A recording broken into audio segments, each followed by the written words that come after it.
Barbara tossed her auburn curls rebelliously. Her dark eyes flashed. Her father might be only a mill hand, but she had the pride of the Ormskirks. That same pride that had prompted her grandfather, old Stanley Ormskirk, to stand firm when threatened with eviction from his humble cottage by Lord Grantchester for refusing to doff his cap. Get mistress to see the prisoner, Constable. Very good, Sarge. I am so sorry, Mr. Wooster. This is a disgrace. Oh, right. I shall be eternally grateful for the trouble you have taken. Well, you know. You have behaved with great courage. You identify this man, Miss Mapleton? Identify him? Of course I identify him. You are an imbecile, officer. You have bungled this whole affair by mistaking Mr. Wooster for a burglar. He was up a tree, ma'am. Of course he was up a tree. No doubt you had climbed the tree in order to watch the better, Mr. Wooster. Yes, that's right, absolutely. To watch the better. Got it in one. The officer is a fool, Mr. Wooster. By this time, no doubt, thanks to his idiocy, the miscreants you spotted have made good their escape. Probably. Release Mr. Wooster at once, Sergeant. Release this man, Constable.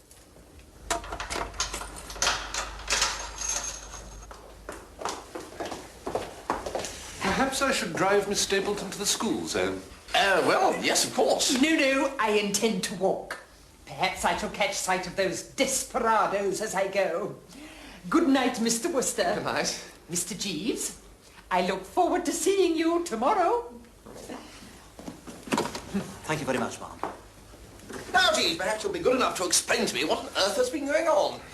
It occurred to me, sir, that the most judicious course of action was simply for me to ring the doorbell and request an interview with Miss Mapleton, and while the maid had gone to inform her mistress, to introduce Miss Clementina into the house unobserved. And you told the old dragon that I was on my way to call them home, was now out in the garden, chivying burglars with my bare hands. Precisely, sir. Jeeves, I should have been guided by you from the first. It might have spared some temporary unpleasantness, sir. Talking of which, Jeeves, you know, I've been thinking about adoption. Adoption, sir? Yes, I mean, adopting a kid. You can adopt them, you know. And it saves all this marriage malarkey. But what I want to know is how to start about it.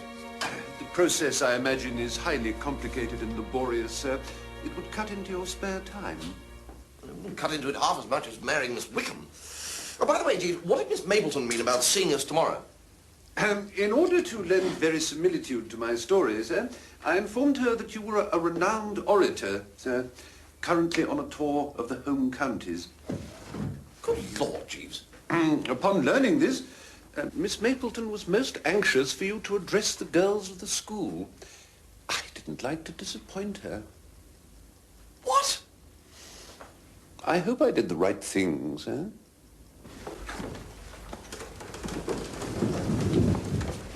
Girls, I have a treat in store for you this morning. One of our great public speakers has taken time from his busy schedule to address you with a few words of wisdom. Mr. Bertram Wooster.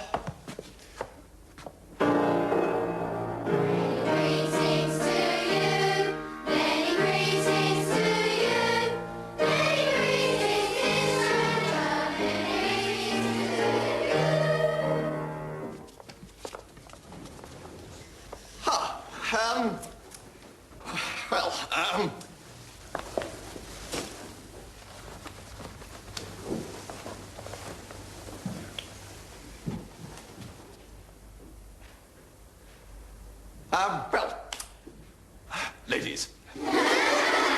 Girls? Good morning. That is to say, what ho? Perhaps Mr. Wooster will give you a few words of advice which may be helpful to you in afterlife. Right, yes.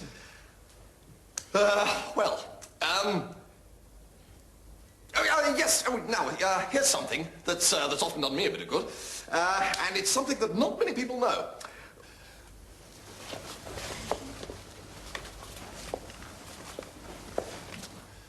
Yes, well, anyway, my Uncle Henry gave me the tip when I first came to London. Never forget, my boy, he said, that if you stand outside Romano's in the Strand, you can see the clock on the wall of the law courts down in Fleet Street.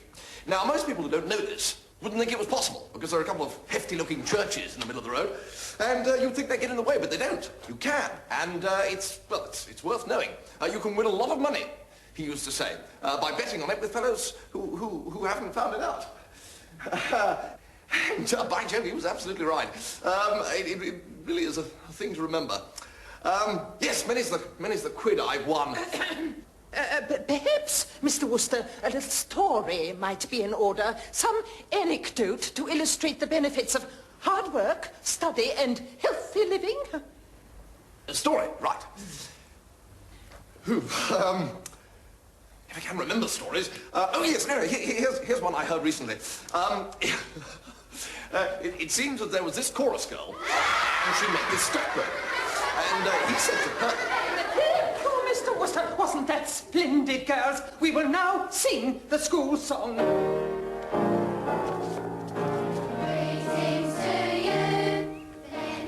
Let's go, Jeeves.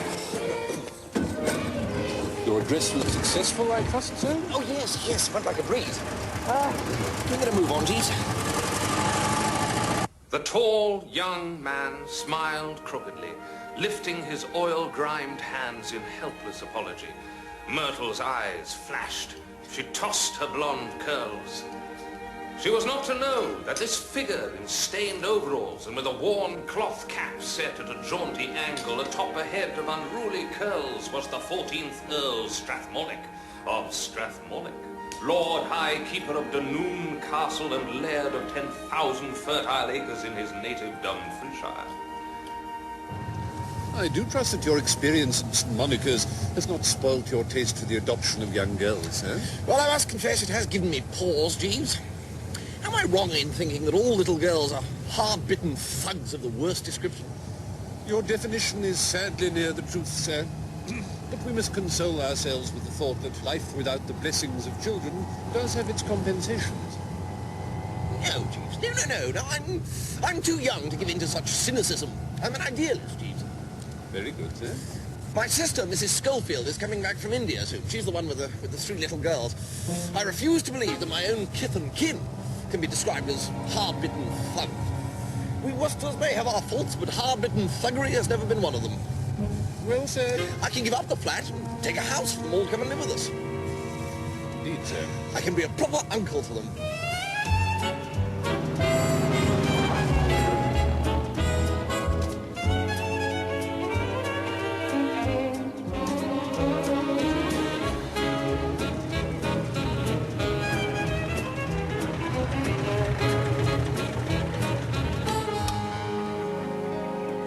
The largish, corn-fed girl, Jeeves? Yes, sir. Typical tuppy fodder. Even at this distance, one can tell that his ears are distinctly pinkish.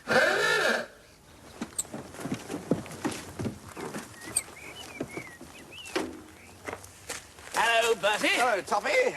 This is Miss Dalglish. How do you do? Hello. Mummy and Daddy are in the sitting room, I think, if you want some tea.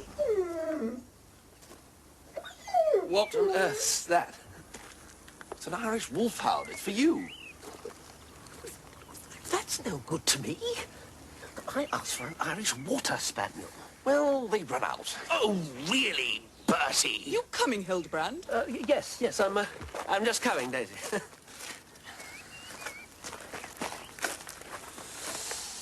Sinister, Jeeves.